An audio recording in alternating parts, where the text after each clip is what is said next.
Good afternoon, my beautiful brothers and sisters in Yeshua. Today is Sunday, the 1st of October 2023. It is 4:26 p.m. here in Australia. I hope that you're well. I hope that you're blessed. This is part 2 of my 2 High Watch days. The first one being the video that I did this morning, part 1, talking about October 14th, the solar eclipse and how it points to, via the Bible, how it talks to, that is the true time of Abib, which was originally called Spica, and how Father said that that's what we are to observe, is we are to observe Spica, which originally was called Abib, and that's how we know it would be the first month when Father took them out of Egypt at night during the Passover. So if you haven't seen that video, please go and check that one out. And because I know it may seem like, what, you're a crazy woman, but for those of you who know and who study the Bible and who really, really search and try and find these things out, you know that it is mirrored, the calendar's mirrored, and Father changed the time in Exodus just prior to the Passover. He flipped the calendars, so month 1 became month 7, and 7 became 1. And hence the reason the Jews to this day will look for the star in Aries, okay, when they should be looking for the Spica star, which is Abib, to show the first day of the first month. So therefore, what we really thought in the Virgo Spica is truly the first month, possibly concluding that October the 14th 2023 will be true Passover, and we've just been confused, we've been lied to, everything's been turned upside down, etc, etc. Either you have ears to hear this or you don't. Straight away I get people just brushing it off like, no, it's the barley, it's all about the barley, and it's all about this and it's all about that. Brothers and sisters, I'm just going what the Word of God says. It's literally says that we're supposed to, I'll quickly read again. Okay, you have 4 results in the Word of God called Abib, and it's observe the month of Abib. Okay, it's not talking about barley, it says observe the month of Abib. Okay, and that's to keep the Passover of the Lord when he brought you out of Egypt. We have to observe that month. And down here it says, they shall keep the feast of unleavened bread as I commanded thee in the time appointed in the month of Abib. Okay, so this is where my heart's at, and I pray that people may have the eyes to see this, that truly what the Jews are doing, looking for the slither of the moon and looking for the barley harvest and everything like that, that's not of God, that's traditions of man. Okay, so what Father did was, originally, prior to the Passover, you can see here that the lamb, or Aries as we know it now, this is where the moon was spotted, and this would call the first day of the sun and the moon were in this constellation, and this would be the first day of the first month. Okay, this was prior to Exodus 12, before the Passover, because in Exodus 12 verse 1 and 2, Father said to Moses and Aaron that this is going to be the beginning of months for you, the beginning of years. Okay, and this is when he flipped the calendar.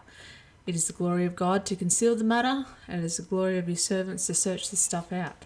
So now we have a look at the true sign, which now happens to fall on the Jewish month 7, is Abib, and that is Spica there. You can see Spica in the Virgin's hand. That is that great big star that can be seen even with the naked eye. They saw it back then in Moses' time. We can see it still today. And this is what Father said: remember and observe this month, because this is the month that I took you out of Egypt. Okay, so there we can see on October the 14th, on this solar eclipse coming up, we can see that this is the true first month. Okay, the true first month. Okay, Father concealed this okay, to hide from the enemy, to make it a mystery, just like everything else. And it was just like the second Passover, Father has these things in place and conceals the matter so that those who have a heart to find him and search for his kingdom day and night will be revealed to this stuff. And either you can just throw it out with the trash, like a lot of people want to do, or you can go, oh, wow, okay, that's amazing, and realize that the devil has done everything in his power, and even working through the Pharisees and the Sadducees and the church fathers and everything like that, to profane the truth and to flip it upside down, inside out, black versus white. Okay, he wants to hide the truth from us, brothers and sisters, because those people, the Pharisees and the Sadducees and the church fathers, they know they're not entering into the kingdom of heaven, and therefore they're going to try and not let any of us try and enter in. But Father is much more powerful than them, and he sees his children, he sees their hearts, and he's revealing this stuff, as it says in Daniel 12, that the books will be open and the knowledge will increase. So, with that being said, that was my high watch time for part 1 of this video. Now I'm going to do part 2 and continue to talk about the winter months. Okay, we go down here. Now we see, I typed in winter into a biblical search bar, and it says in Jeremiah 36:22, now the king sat in the winter house in the 9th month, and there was a fire on the hearth burning before him. Okay, and then in Matthew 24:19-21, it says, woe unto them with child, and that give suck in those days, but pray that your flight may not be in the winter, neither on a Sabbath day, for then shall be great tribulations.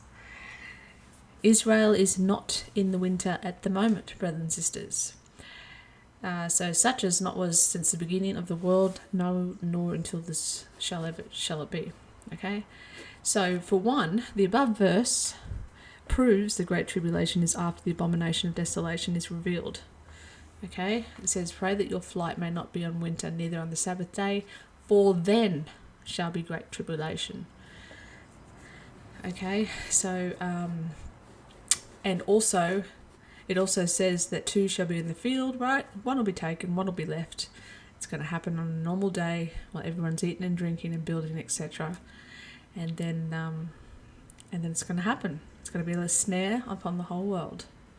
So we're going to continue on with this winter theme, and just to give you a bit of a backstory, the video I did a couple of days ago, talking about how winter is the true Feast of Tabernacles. And basically, roughly in the year 335 AD, under the power of Emperor Constantine, the Jews were forced by the pain of death. They were persecuted into changing the calendar and creating the calendar as what you see today by a man named Hillel. And he fixed the calendar. And the Jews did this and told him to do this. Otherwise, they were going to continue to be persecuted and put to death. And this is the calendar that you see today. And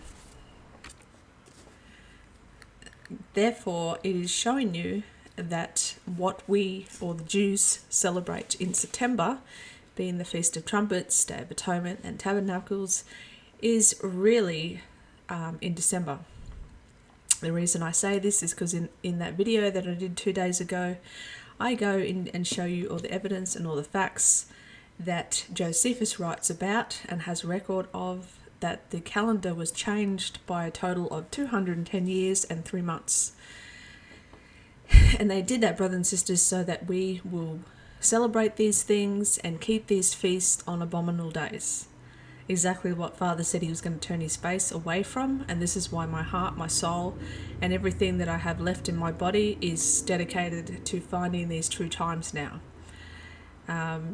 It is of utmost importance that we know this, not only that we will not be overtaken by the time, because there's so many high watch periods at the moment, and I feel within the next month or two, if none of these ones have come and gone, a lot of people are going to be very disheartened and discouraged.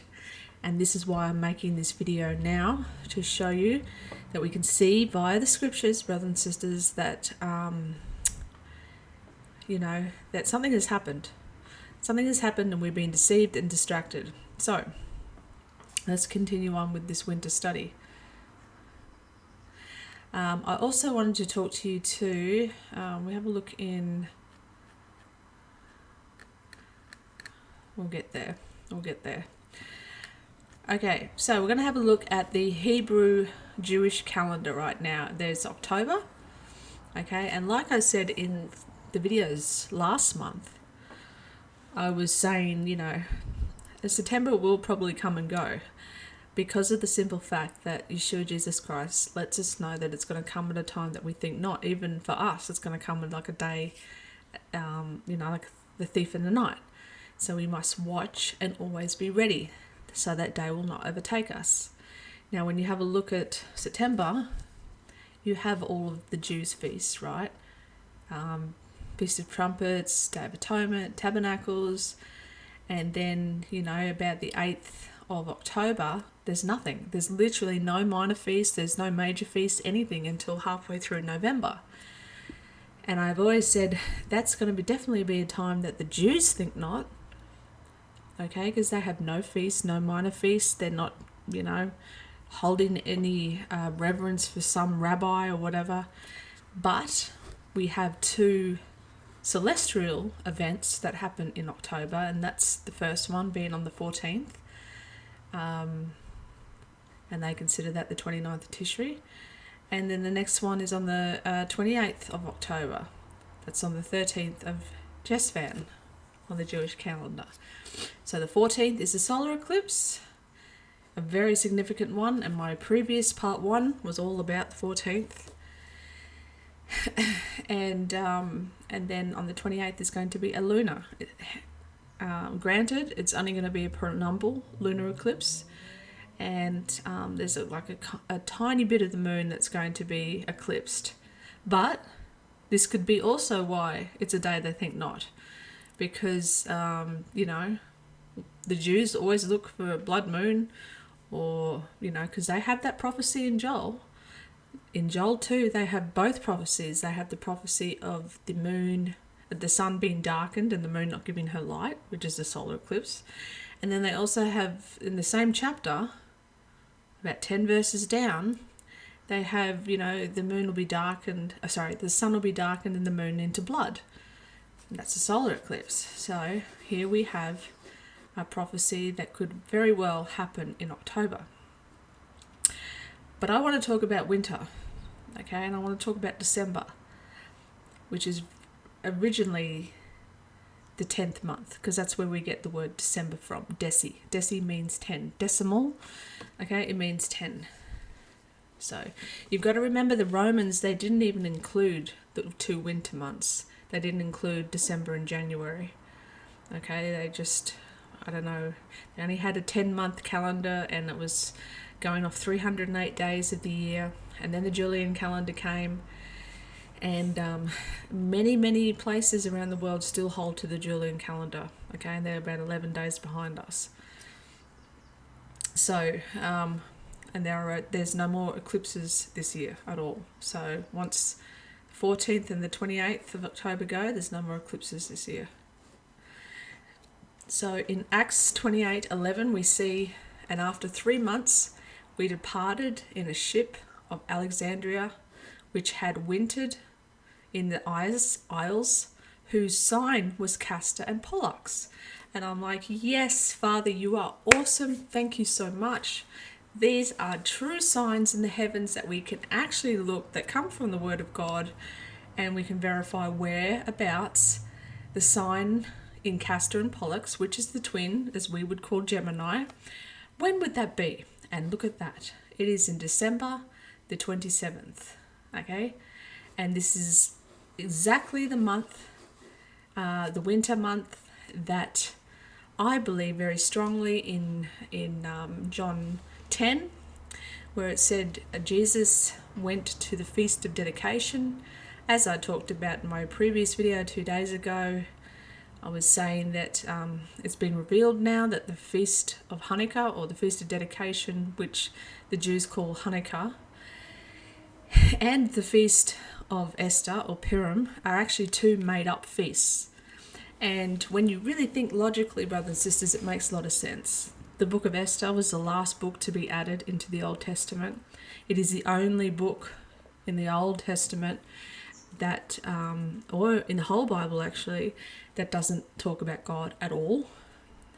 And it is the first book of the Old Testament to actually attach a name to a month, a Babylonian name at that, and that was the month of Nisan. That was the first book to call month 1 Nisan, which is a Babylonian name. Okay, and Hanukkah we can read, which we did yesterday, and I'm going to read it again for you for the sake of this study. We find that in the first book of Maccabees, and funny enough, this story correlates the abomination of desolation. This is why they take these books out.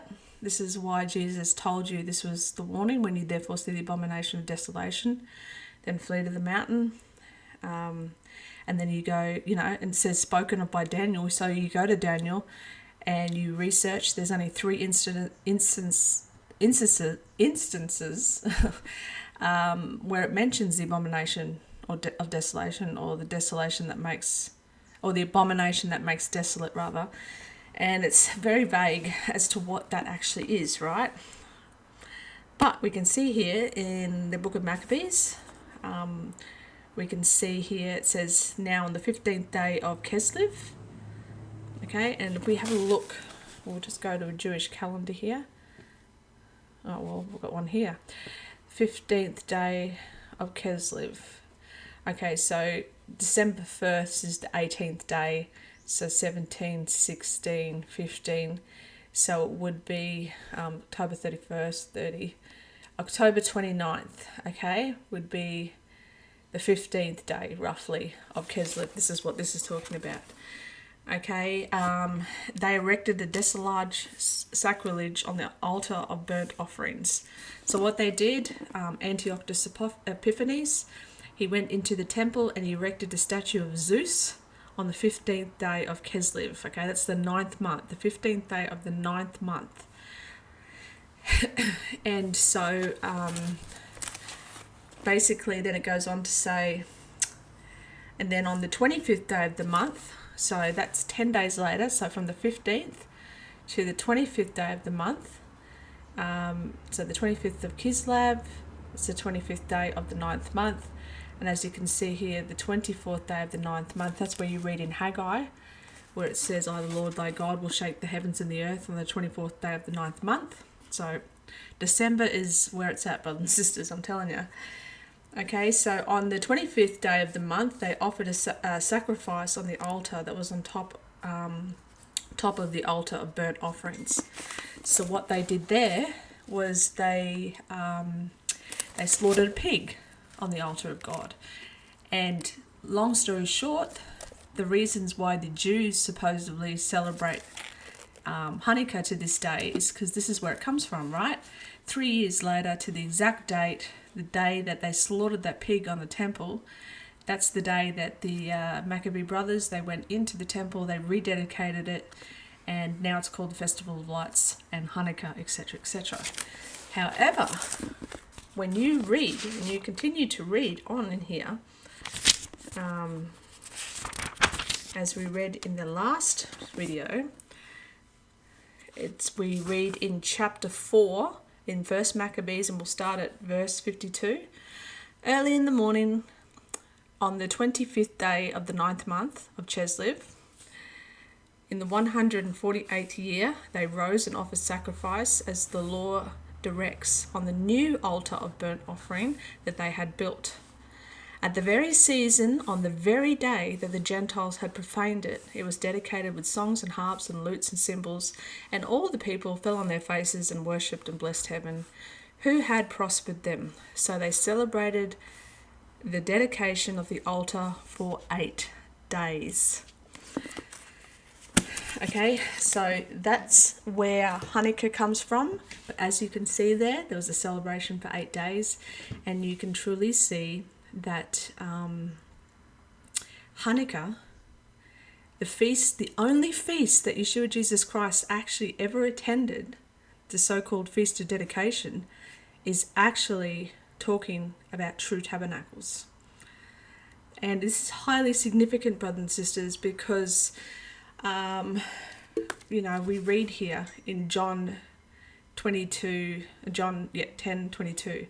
It was at Jerusalem at the Feast of Dedication, which, as we now know, even by Josephus' writings, and it was winter. Okay, pray your flight is not on the Sabbath or on the winter. Okay. Now, so before we get to the next exciting bit that I've got to add to that,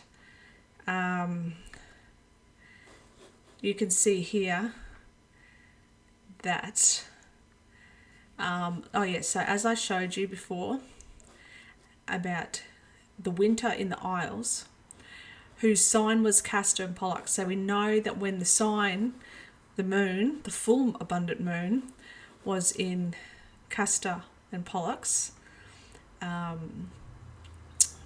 there you can see that, that it's winter. This is what they're talking about, okay, which makes sense. It's the 27th of December 2023, and the full moon 100% is in Pollux and Castor, which is Gemini. And when we have a look at the date on the Jewish calendar, it is the 27th of December. Okay, and the 15th of Tevet. Now, again, I'm going to let you know that down here, we're going to quickly do a little study, again to show you, because I know this part's very confusing. The Jews will go by 2 calendars, a civil and a sacred calendar. Okay, and this is what I was talking about in Exodus 12. Our Father flipped. He flipped month 1, he put it to month 7, and he took month 7 and put it to month 1. Okay, he did this to conceal the matter. So Tishri, originally was the 1st month, and then it became the 7th month. And Nisan, which was the 7th month, then became the 1st month, and so on and so on, okay? And, or vice versa. In other words, 1 becomes 7, 2 becomes 8, 3 becomes 9, 4 becomes 10, 5 becomes 11, 6 becomes 12, 7 becomes 1 again, 8, 2, 9, 3, 10, 4, 11, 5, 12, 6, and start again, 1, 7, 2, 8, okay? So that's the mirroring. So with knowing that, and it's so important that we know that and understand that, it's like a big riddle that Father put into the Word of God. So knowing that, the 15th of Tevet, where this sign falls in the sign of Gemini, Pollux and Castor, okay, the 15th of Tevet on the 27th of December is the 10th month, okay? And if it's the 10th month, that means its equivalent or its mirror is the 4th month. And the 4th month happens to be Tammuz. Sorry, just having a drink. Okay, so what's amazing about Tammuz is we know that is the 4th month. Okay, and the Tammuz is highly like a significant month. It's very, very paganistic. It's very like the name in itself, that was the god that they were worshipping. It's amazing that the Jews even kept that name. It shows you that they're clinging on to Babylon for their dear life. But if it is the 15th day of the 10th month, Tevet, it will mirror the 15th day of the 4th month, which is Tammuz. Okay? Now, this was in chapter 10, verse 22. There's a couple more chapters and then it goes into John chapter 11, and it reads this. When he had heard, therefore, that he was sick, it's talking about Lazarus, he abode 2 days still in the same place where he was. Where was he? At the Feast of Dedication. And it was winter, okay? He abode there for 2 days. Okay, he abode there for 2 days because he was obeying Father's commandment to, to not work on the Sabbath and to not do travels or anything like that. That's why he waited. Okay, he waited. So here he is having the Feast of Dedication. Possibly, let's just say for the interest of this video, we'll say it was here on the 27th of December, which is the 15th of Tibet, right?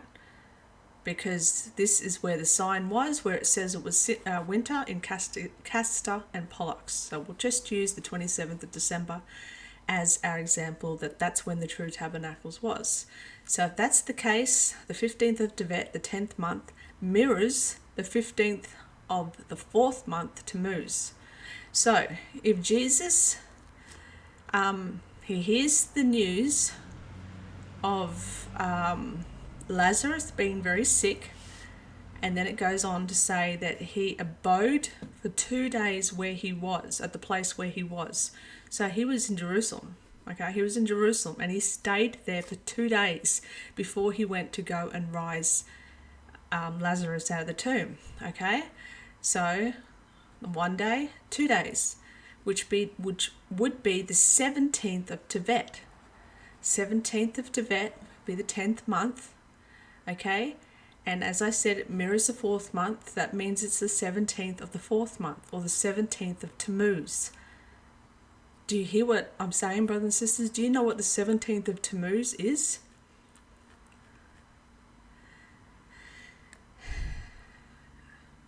Okay, before we get into that, I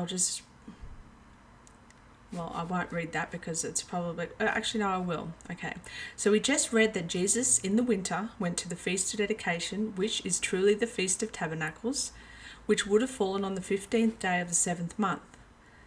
And on the Jewish calendar, okay, it was the 15th day of Tevet, the 10th month. So if Jesus abode there for 2 days where he was, in the next chapter, it means that it means it was now the 17th day of the 7th month, but truly what we see on the Jewish calendar, the 10th month. I'm confusing you. Okay, I'm confusing you. I'll go back quickly and quickly say this again without reading it. I'm sorry, brothers and sisters. I'm just trying to signify how important this is, okay, because we've been duped big time. So the 15th day of Tevet, when the sign was in Pollux and Castor, Gemini,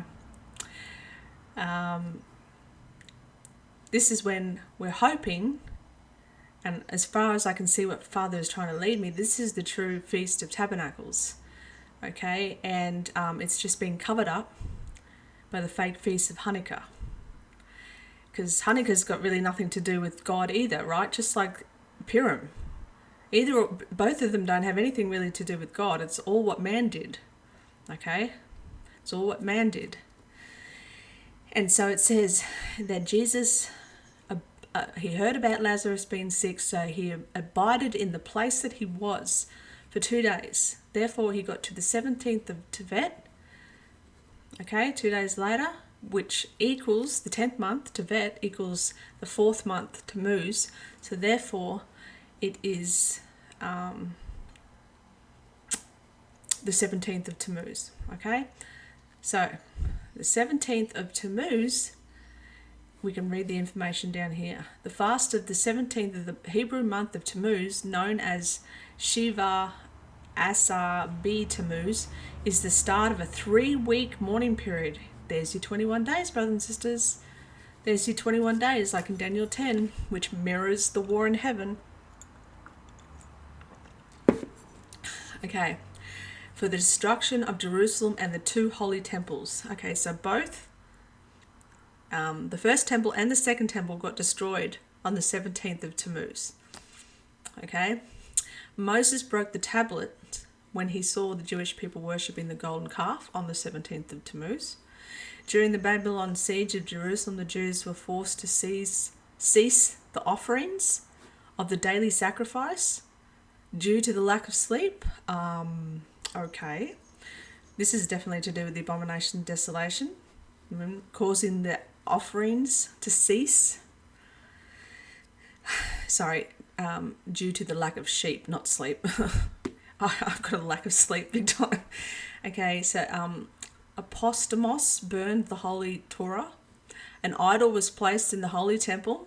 There you go, the abomination of desolation. And the walls, oh my goodness. Well, there you go, brothers and sisters. That did only just click to me now. What I just read you in the first book of Maccabees. I told you that there was an idol, a statue of Zeus erected into the temple. There you go. See, they are trying to cover this up, brothers and sisters. I'm telling you, there is such a distraction and deception happening here, and we're getting to the bottom of this. We are getting to the bottom of this, okay? The walls of Jerusalem were breached by the Romans in 69 CE after a lengthy siege. 3 weeks later, after the Jews put up a valiant struggle, the Romans destroyed the second holy temple on the 9th of Av.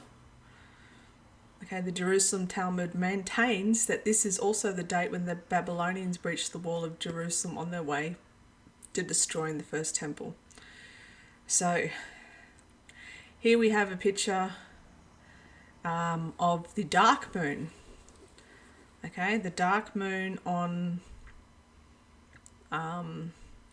if we're using the dark moon to show you the first day of the 10th month or the 7th month, whatever it is, that's what I'm trying to say.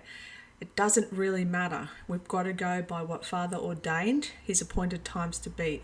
And by me saying 1st month, 7th month, 10th month, 12th month, I'm just confusing you.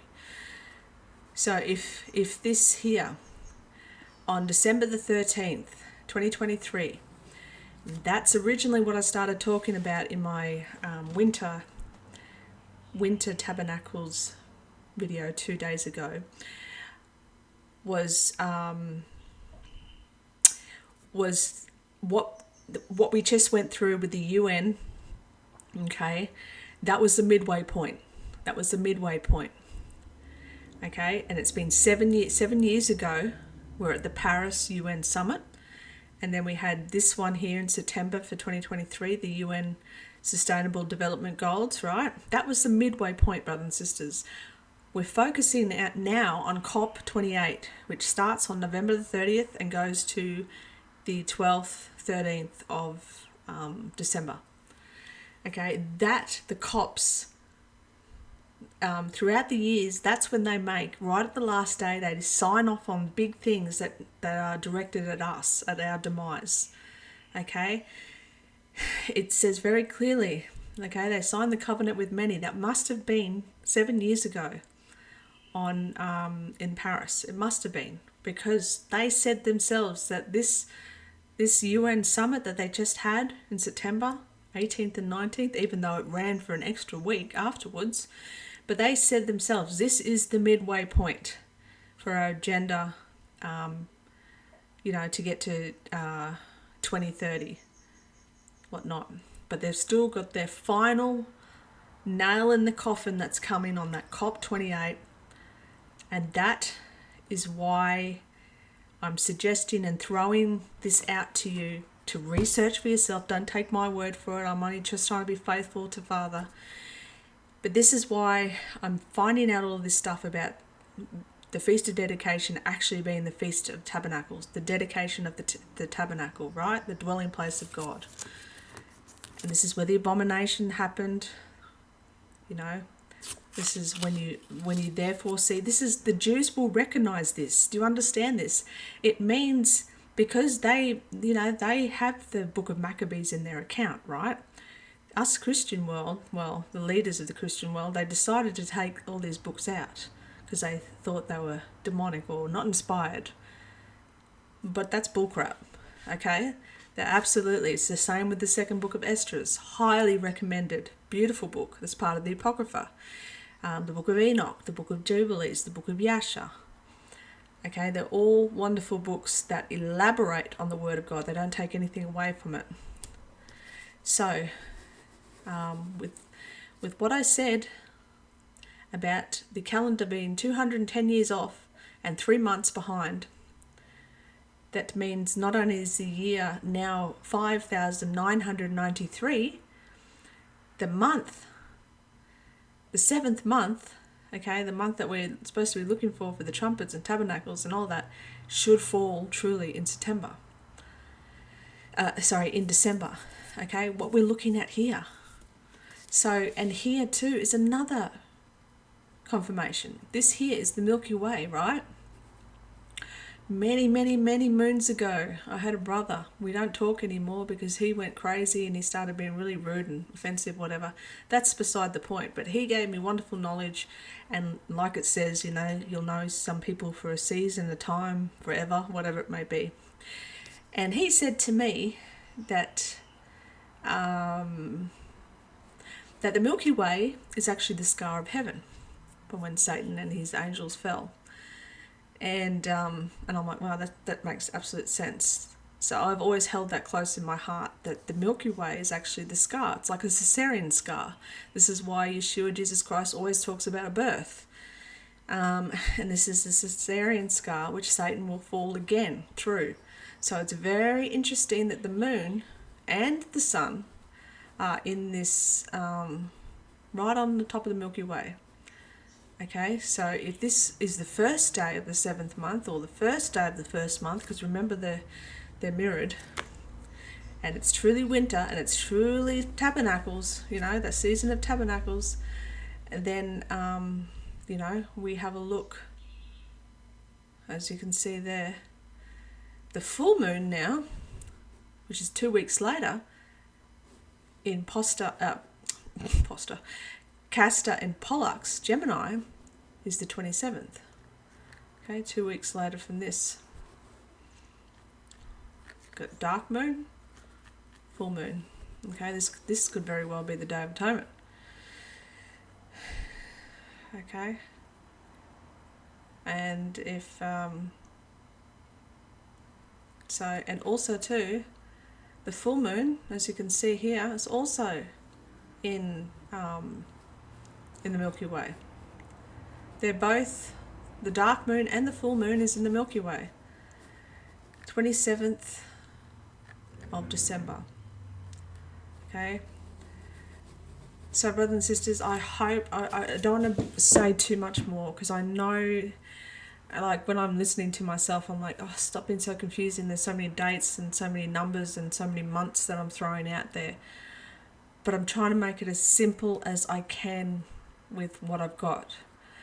So I hope and pray that you can see the significance of us trying with all of our heart on God's will, if he willingly wants us to know this, and I believe he does, because he says, he makes it very clear in the scriptures that he turns his face away from the feast, our feast, because they are abominable to him. And why would he do that? Because our feasts are not his feasts. And the Jews, the Jewish people, I'm not talking about the regular everyday Jews, they're just as much deceived as we are, right? I'm talking about the Pharisees and the Sadducees and the people of knowledge, okay? These people who know what they're doing, who have flipped these things around as God has done. Because, mind you, okay, look, I want to show you something. I want to show you something while we're on this point. It's not only Satan that thinks to change times and laws. Father did this as well. I'll just have a quick look.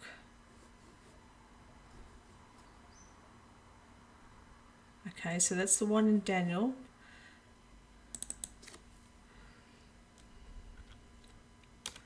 I'm just trying to find the other one.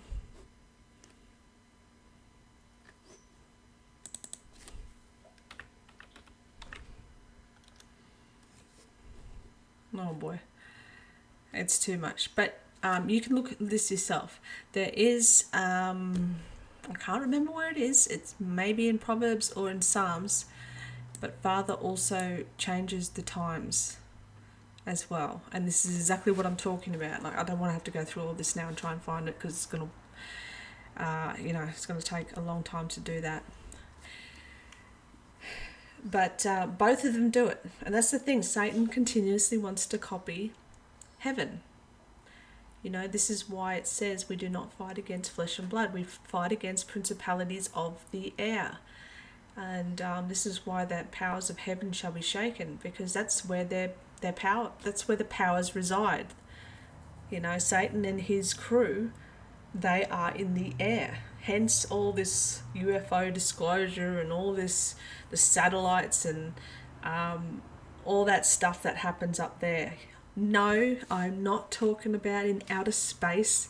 I am 100% a flat earth believer. I believe we live under the firmament, the dome, and nothing can get in and out. And people want to say, oh, there's no such thing as asteroids or comets and things like that. And that's for now, brothers and sisters. Remember, there was no such thing as rain prior to Noah's flood. Okay, it was the fountains of the fountains under the earth that were opened up, and the fountains of heaven that were opened up. So when the remember, it says the sky recedes like a scroll, and whatever is on the outside of the firmament at the moment, which is, we can see this. There's people who follow this whole Planet X thing, this Nibiru thing. You can see. Actually, I want to show you something. I took a photo of the sun yesterday or the day before.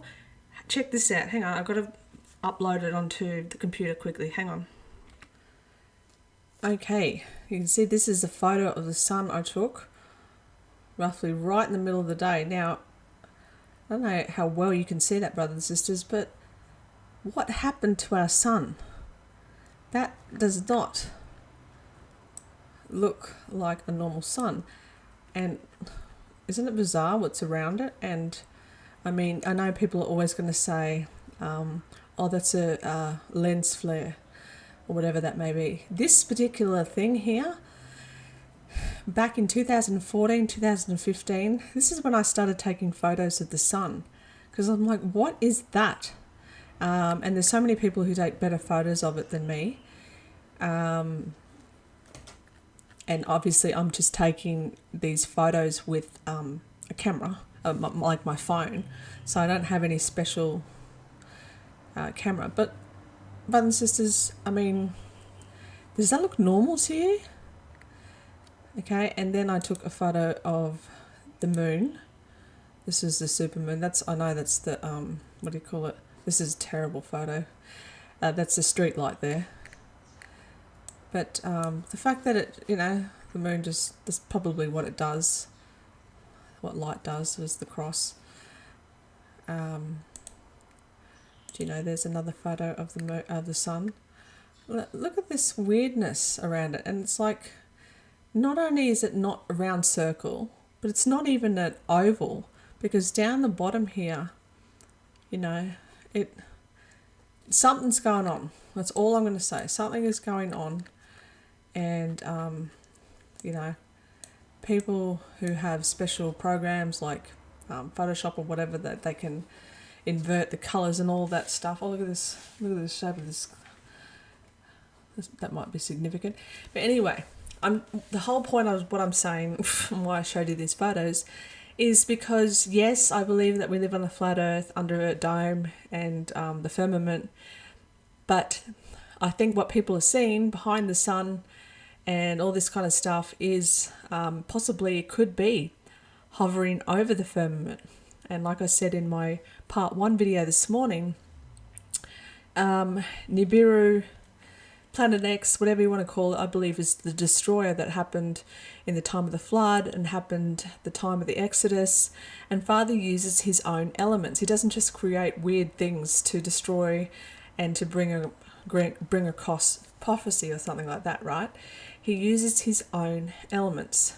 And basically when the sky recedes like a scroll, everything that's above the firmament will be able to enter in.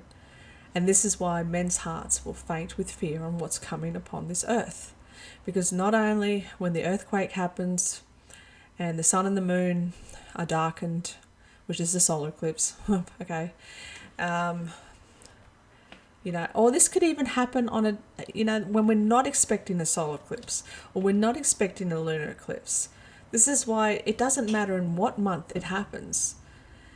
But this is why we always have to be ready, and this is why Father lays on our heart all different things from us all around the world, all of the watchwomen, the watchmen.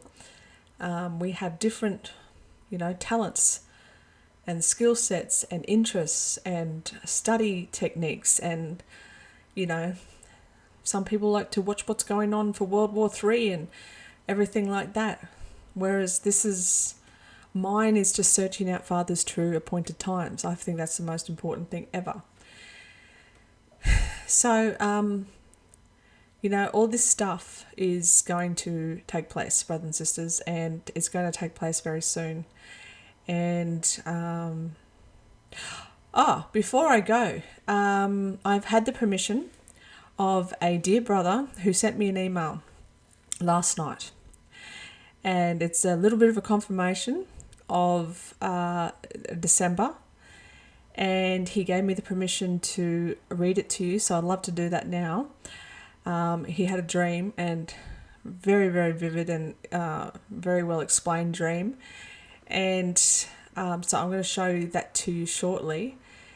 But last night I finally got to bed, it was like 1:30, 1:45 in the morning. My eyes were just about, collapsing from being so tired. The thing is, I haven't been able to sleep. I'm so tired all the time, but I haven't been able to sleep because Father keeps showing me something and making me think about things, because I'm always talking to him and stuff, and, but he keeps me on my feet, and it just keeps me going. So anyway, I put on because I listen to rain noise when I go to sleep, and I put that on and I lied there and I tossed and turned for a bit, and then I was like, for some reason I had this feeling to read my emails, and I came across an email of this brother who had told me that he needed to send me an email really quickly because of the video that I did about the winter tabernacles. And so I'm going to find that now, and I'm going to have a bit of a tea break, and then I'll come back and I'll read it to you, and it's very, very encouraging. All right, I'll be back shortly. Okay, this brother's name is Brad, but I won't show you his email, obviously, email address.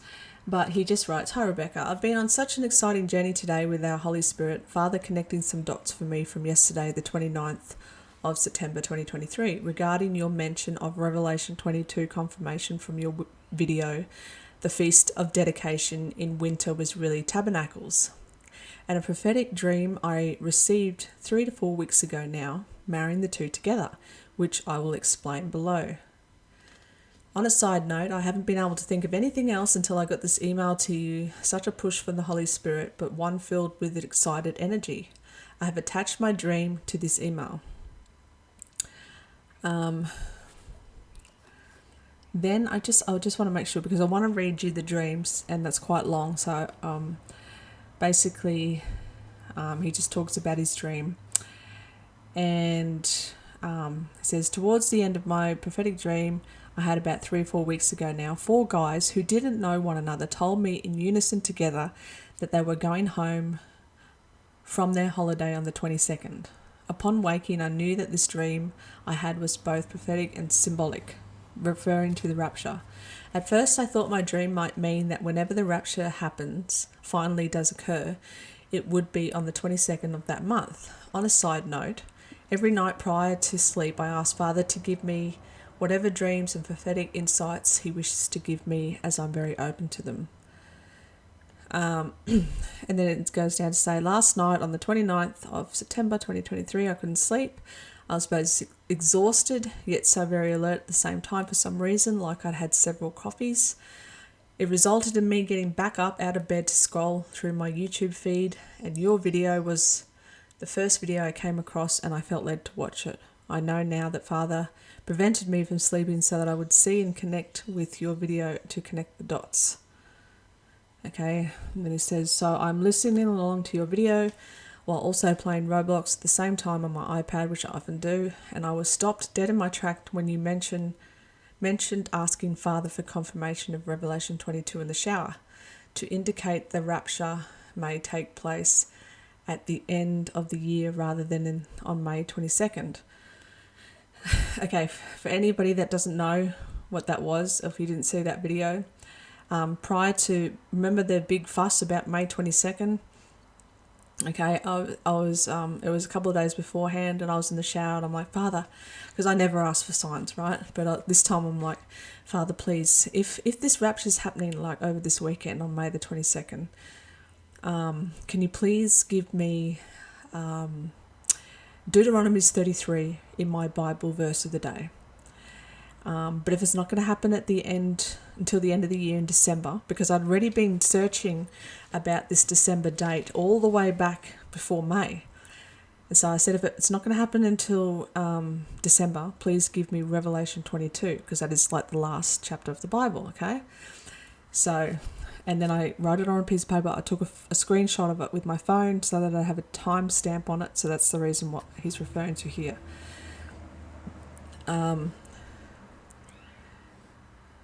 By the way, 22 seems to be the theme here. At that very second, I received an instant download from the Father. I knew deep within that what you just said connected directly to my dream, and that the 4 guys who said they were going home on the 22nd wasn't referring to the 22nd of the month, but the 22 of Revelation 22, indicating that rapture would take place towards the end of the year. On a side note, despite all the High Watch being previously announced, and without my wife doing any research, my wife Shelley said like a year ago now that she felt in her spirit that when Jesus does finally rapture us, she felt it would be at the end of that particular year, at the last possible second in December. And I totally agree. I totally agree. That's such Father's style to leave it to the 11th hour and the 59 minute, right? At that time, I was leaning towards October 31st based on a High Watch day at that time, and because it's also my birthday. It's interesting that my wife Shelley felt in her spirit that December may be when we will be raptured, and that she was also a part of my dream. Her plan in my dream being the right decision compared to my own, connecting the dots here as I write to you in this email, LOL. So he has a few more confirmations, and then just hiding your name there. And then as we can see here, he wrote this down. Okay, today is Saturday the 30th of September. I had this dream roughly 3 to 4 weeks ago. Can't remember the exact dates upon waking after this dream, etc., etc. And it says, regardless, today I felt a strong nudge from the Father to write down my dream so that I could send it to Rebecca B in relation to her video. And this is the video link here.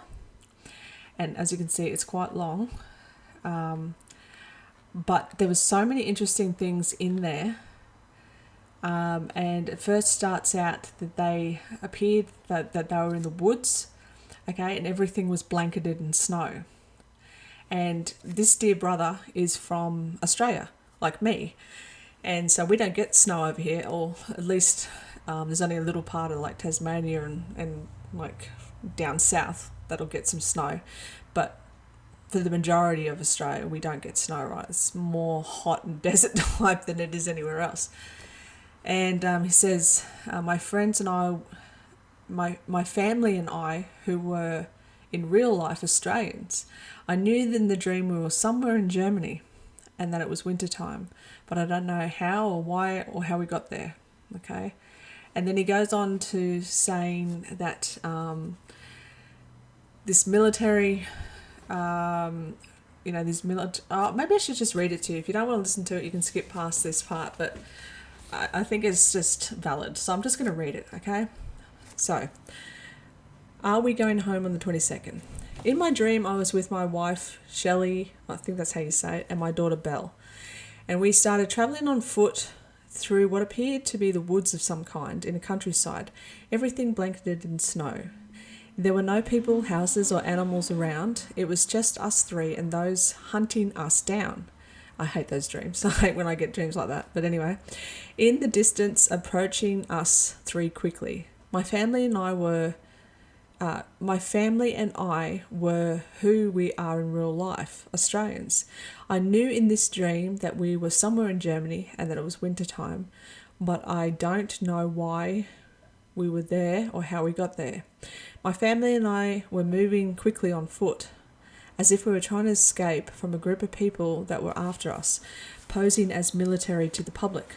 But they were undercover as something else, something higher up that was in secret, out to stop my family and I escaping Germany because of what I knew. This group of people had military vehicles, some on foot, and the instant and assistance of technology devices, equipment to help track us down. As my family and I proceeded, we came across a mountain-sized mound of snow that blocked our way forward. But rather than give up and surrender, I had an idea to start digging into the mountain of snow so that we could carve a way through underground and hopefully remain undetected, hiding us from those who are hunting us down. Unlike real life, my family and I could dig and carve a path through the mountain as quickly as we could walk, no effort on our part.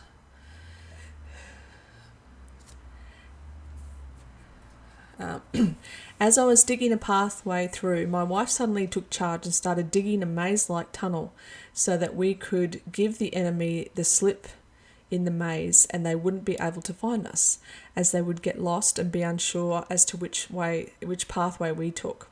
Normally in my dreams, when someone else, like my wife, has an idea, I already sense what they're going to do or say, like I am telepathically connected, so nothing catches me off guard.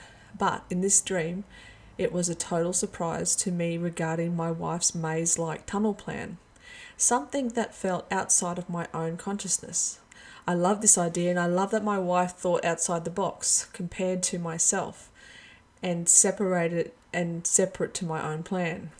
I also knew after finding out my wife's plan that my idea of digging just straight through would have failed and the enemy would have caught us very quickly. Because of my wife's plan of creating the maze-like tunnel system, it slowed the enemy down and they were unable to find us. As we kept digging, we came across a building within a mountain and we entered in. It was old, abandoned maybe, yet particularly filled with furniture. It had a sense about it, like it had been forgotten about. My family and I investigated this building and how we could best utilize it. We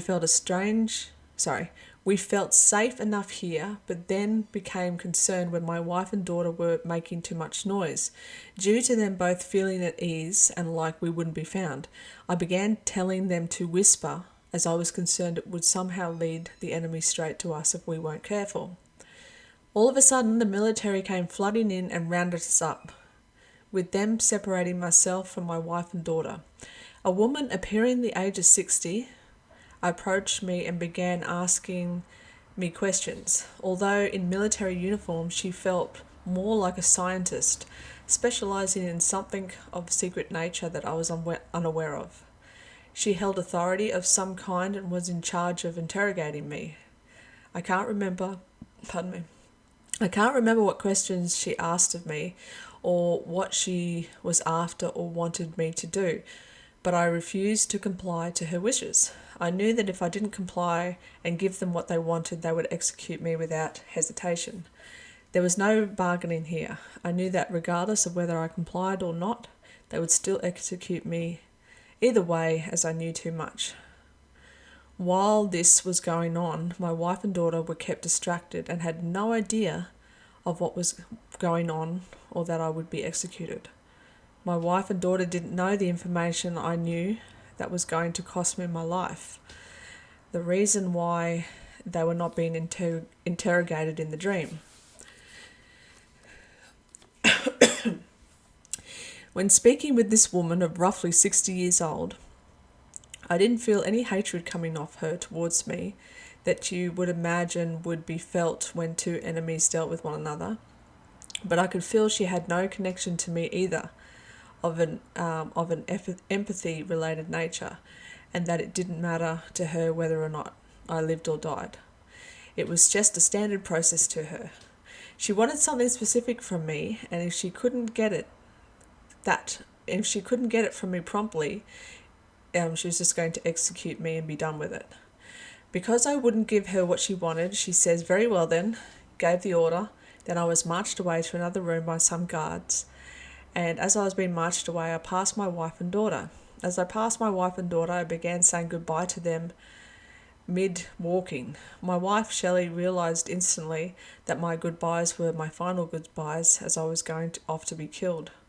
Both of the guards and myself didn't advise Shelley and Belle that I was being taken off to be killed, so it didn't panic them. But Shelley sensed it somehow via my inflection, through the tone of my voice and the look in my eyes. I still maintained a straight face regardless, in order not to draw attention to my wife's realisation. Up until this point, Shelley thought I was just being questioned, not something more sinister like this, due to her not realising that the military was undercover as something else that had a very hidden evil agenda. Once I was in another room, away from Shelley and Belle, I was roughly pushed up against the wall. I had a gun held towards my head, and I was shot without delay. I instantly hit the floor, only I didn't die. I should have died, after all. I was shot in the head at close range. The bullet still lodged in my brain, yet I felt no pain. I was so confused and couldn't give a reason to my survival.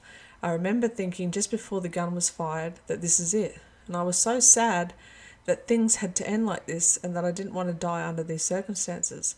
I thought God would have prevented this from happening or had rescued me at the last second, etc. But as I lay on the ground, I was shocked that somehow, supernaturally and miraculously, I was alive. I had what looked like a brain injury and a wound from where the bullet had lodged itself inside, an entry point, yet I felt no pain or any after effects of being shot or the effects of a brain injury. There was blood around the wound, but no blood running out of my head. And the bullet was doing no damage other than just simply being in my head. I remained dead-like on the ground with my eyes closed. Convincing enough that the guards thought I was dead. The guards put a blanket over me, like they do with the dead, picked me up, all dead and floppy-like, and placed me on top of one of the vehicles. They were going to hide the evidence of my death. As they did so, my wife, who was hopping onto one of the vehicles with my daughter Belle, noticed me and saw me blink. She knew that I was alive somehow, yet didn't bring attention to the fact, as she didn't want the guards knowing I was still alive. These people decided to let my wife and daughter go free, giving them a lift into town with me on the top of the vehicle. The guards thought that Shelley believed that she would catch up with me at a later stage once they let me go. Then, when they finished questioning me. They had plans, though, to give Shelley another reason when I didn't return to her as to why I died, so they could explain away my death. For now, as far as they were concerned, I was dead, and my wife and daughter knew not of any of their plans or what had been taken place. So Shelley and Belle were not a threat. As we left this location with me on top of the car, I quietly rolled off the top of the vehicle without drawing any attention to myself and hid until it was safe for me to make my way on foot through the woods again, heading for safety of some kind. After a period of time of travelling, I eventually came upon civilization, an urban-like area, and entered a house where I took some food and some clothes to keep warm, anything that I could use for survival, and kept going. I was looking for a place to hide, but each house I entered, I knew the owners would return and I wouldn't be safe there. In this suburban area, there was no snow, more spring-like weather. The sun was shining brightly, but it was still cold. The sense and vibe of this suburban area, compared to the sense and feel of the snowy mountains and military area, felt like two different countries or two different periods of time. Yet I still was fully aware that soon I would be hunted down again once they realised I was missing from the top of the vehicle. As I continued searching through this suburban area, I was looking for a way that I could escape back to Australia, strategizing yet not coming up with any escape plans, which made me worry that I would never be able to return to Australia, and it was only a matter of time before they caught up with me again. I had no idea how I was going to achieve an escape, and my thoughts turned to me trying to find a local that could help me hide. As I was walking through the area, I remember noticing the public was just doing everyday normal activities, not focused on things like the military, but just doing day-to-day living, where I noticed a woman in particular who was walking down the streets with music playing in her earphones for exercise. It was a very normal day, and they were all unaware of what was going on. At some point, I made my way to a small shopping place that had a few shops combined together. From memory, I think there was about 3 or 4 shops. There was a restaurant, and I remember seeing a daycare and thinking, Belle could go here if we got stuck here. As I felt exposed outside, I made my way to the shopping area until I came upstairs to a pub. I went straight for the men's bathroom so I could collect my thoughts and hide myself away in the bathroom stall for a moment so I could feel safe. Once I collected myself, I came out from the stall and began washing my hands. As I did so, 4 young males, maybe in their 20s, and all unrelated to one another, entered the men's bathroom. I instantly knew that these 4 guys, despite not knowing each other, were all from England and were not a threat to my safety. I debated inside of whether or not to reveal myself to ask them for their help, such as money or a plane ticket, as I had no money. But I was hesitant to reveal myself and what had happened, in case the military caught up with me at the airport, again feeling stuck and stressed with what to do. As I was speaking to just one of the 4 guys, I asked them when he was going home from his holiday. Suddenly, all the guys answered at the same time, all at once, in unison, "We go home on the 22nd. I paused in shock, thinking this was so strange that 4 guys who didn't know each other, were all going home at the same time on the 22nd. When they said they were going home on the 22nd, I knew in the dream that they would be returning home somewhere in the holiday period, the Christmas break. Although this wasn't implied or advised in the dream by them directly, I just somehow knew it. As the guy that was talking to me directly, I saw a still vision image of him with a Christmas-like jumper on, once returning to his home, the sense of a celebration. Okay, and then he's got side notes here. When Googling when is winter in Germany, Google advises that winter is from the 22nd of December to the 20th of March. I find it ironic how in my dream that all 4 guys told me that they were going home on the 22nd, which is the starting date for the winter in Germany, the location of my dreams. Okay. So thank you, brothers and sisters, if you've held on to watching this video. For some reason, I just felt it was really important to read that whole dream, because I was very impressed with it. I myself I quite often, like I said, I've only ever had one rapture dream, but I've had a lot of running from my life dreams, and people trying to shoot me and all this kind of stuff. And I think it's because over the day I do so much study and I look around what's going on in the world, and Father's given me a heart to see what the enemy's plans in and stuff like that. And when I go to bed, I suppose my brain just unloads all that information. But I once had a dream. I was sitting, and it's funny because my rapture dream, I was in a sports, like an oval, like a sports oval, and I was like on top of the hill where they have the seatings, this not the stadium, but where they will have all the seatings, and it's undercover. and it can look down to the sports field.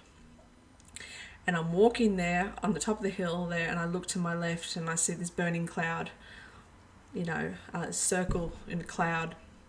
Basically, this cloud is making a crackling noise like this, and getting hotter and hotter and hotter, and the circle's getting bigger and bigger and bigger.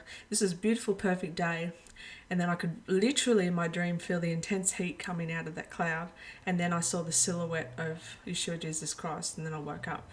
The only ever rapture dream I ever had in my whole life, and that was on the 19th of May 2022, again with the 22s. And then just like my brother Brad's here dream where he got shot, because usually you do wake up, something happens where you die or you fall off something and you wake up. But I've had one dream that I will never forget, and I was sitting similar sort of place. It was like under a tin roof, kind of like I was on holidays or in like some kind of makeshift shed house. Beautiful day, whatever, and I'm sitting there and I hear this and all of a sudden this big, what looks like a huge cannonball, but it was the size of a gym ball. It just plopped down, and I looked over at it and I heard it go, like as in a grenade that makes that noise before it explodes. And then I seen it explode, and I felt the heat come over me, and instantly I'm like, this is it, I'm dead. But then instantly, in the same moment that I thought I'm dead, I was like, yoo-hoo! I'm going to heaven now. I just knew that, it was instantaneously. The second, there was no pain. And I suppose that's I suppose this is one of the reasons why I wanted to share my brother's dream here, and what I just told you then is, even though with 100% of my heart, soul and mind, I know via the scriptures, brothers and sisters, and I will probably make another video tomorrow again to show you the evidence of an escape, a harpazo, a deliverance, a sparing, a rapture before the sugar, honey, ice and tea hits the fan. Okay, it's absolutely scriptural. Don't let anybody steal your crown. This is our blessed hope. It's not a blessed hope to go through the tribulation, get your head cut off. That's nothing blessed about that, or hoping about that, or encouraging each other about that. Okay, the rapture is absolutely real. Don't let anybody steal that from you. But I also want to let you know that Psalms 91, and all through the Bible, brothers and sisters, it says, if you put your faith in the Lord Almighty, okay, He will cover you. He will shelter you in His wings, in His arms, in His love. And it says that, you're going to see on your left hand, 10,000 will fall, and on your right hand, 1,000. The arrows will fly by day and the pestilence by night, but nothing will touch your tent. Okay, nothing will touch your tent. In Luke 21, it says, in your patience possess ye your soul.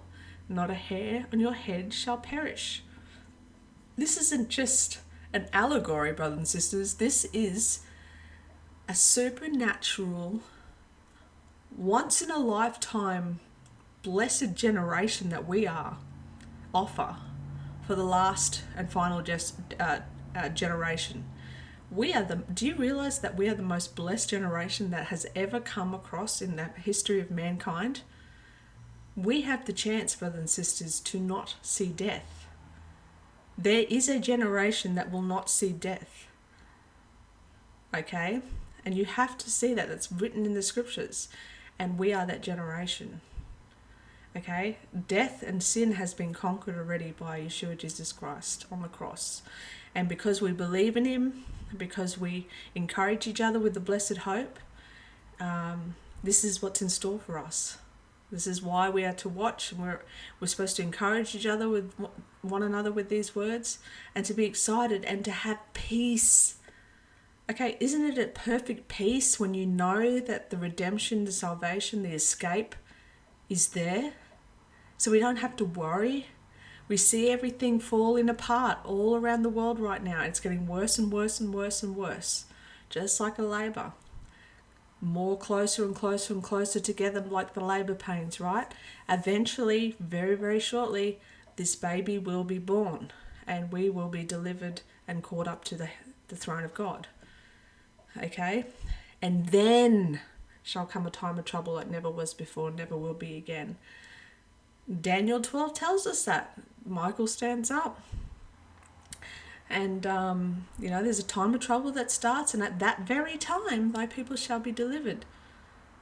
Okay, at that very time. Have faith. Don't let anyone steal your crown, brothers and sisters. So, I'm going to leave you with that.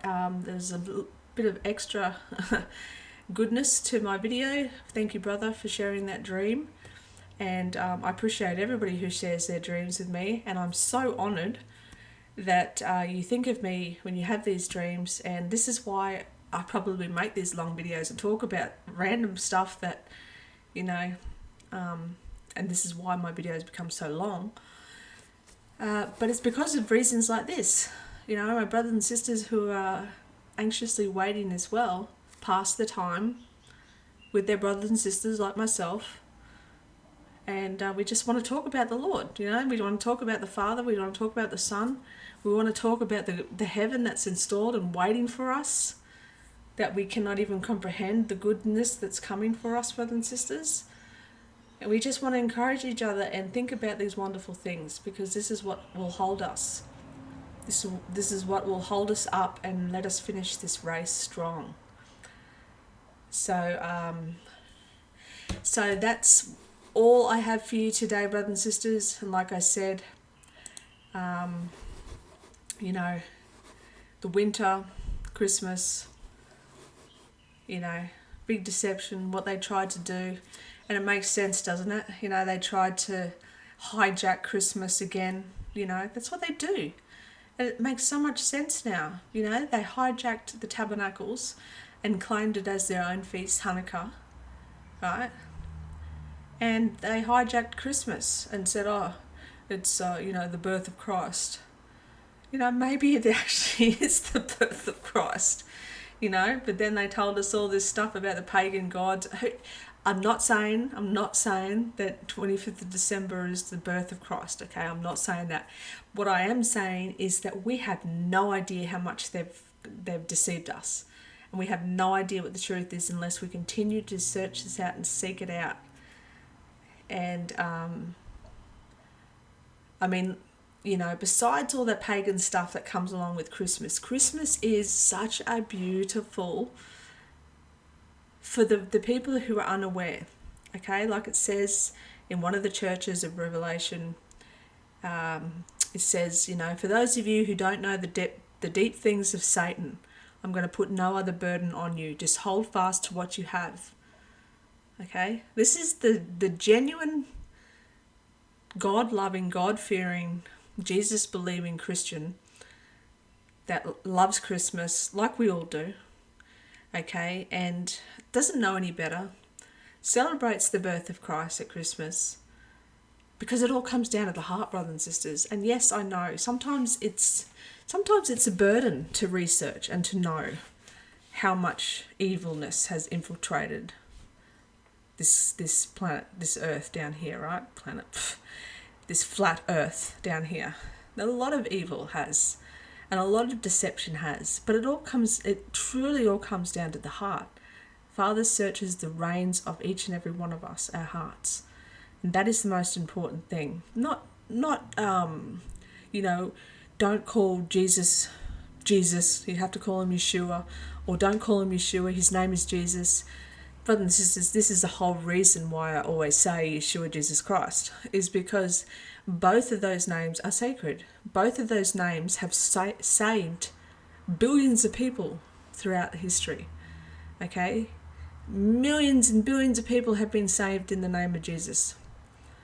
Whether you want to say that the J wasn't around and it's actually Zeus, or it's actually a pagan god, that's God, Father in heaven does not want you to worry about stuff like that. All of that will be revealed when the time is right. what's more important is your heart, and that you do the things that pleases God and that's in his will. And that is to be charitable, to be kind, to love one another, to seek the kingdom of heaven first, to, to put everybody before yourself, to be a willing vessel for the Father in heaven so that he can use you to be glorified. That is the important stuff.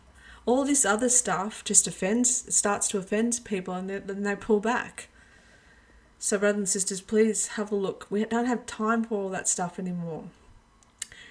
What is what is. I just want you to understand that, please know that we've been so deceived. The enemy thinks he's done a good job in trying to do this, but this is why we're all here working together to uncover this. And so long story short, this is going to be the end of my part 2. So part 1 was all about the October 14th and 28th, the 2 eclipses, and part 2 was about December. Any time from 12th, 13th, which is the new moon, the dark concealed moon, to the 27th, which is the full moon. Right, we've got 3 or 4 days before the end, before the end of December. And I will, I've said to Father, and I mean, it's all on his timing, but, I've said to Father, you have to come back. He doesn't have to do anything, I say. But I say to him, Father, you have to come back by the 31st of September at midnight. Like, there would be so many people that would be so crushed and so devastated and so lost and so confused as to what's going on. So, I'll just leave it at that. I just pray with all my heart, soul and mind. I truly think it's just, it's going to be on the last day. It's going to be the 11th hour, the 59th minute. This is how God operates, because he doesn't want any soul to perish. All right, my beautiful brothers and sisters, I will leave you with that. And I will probably take a break for a little while, because my back and my butt is so sore from all the studying that I've been doing. So I need to I might go out and have a nice walk and reconnect with Father and see what else he wants me to talk about and do and whatnot. So I'll leave you with this video. I pray it blesses you, Father. I pray it blesses you, Father, and glorifies your holy name, Father God.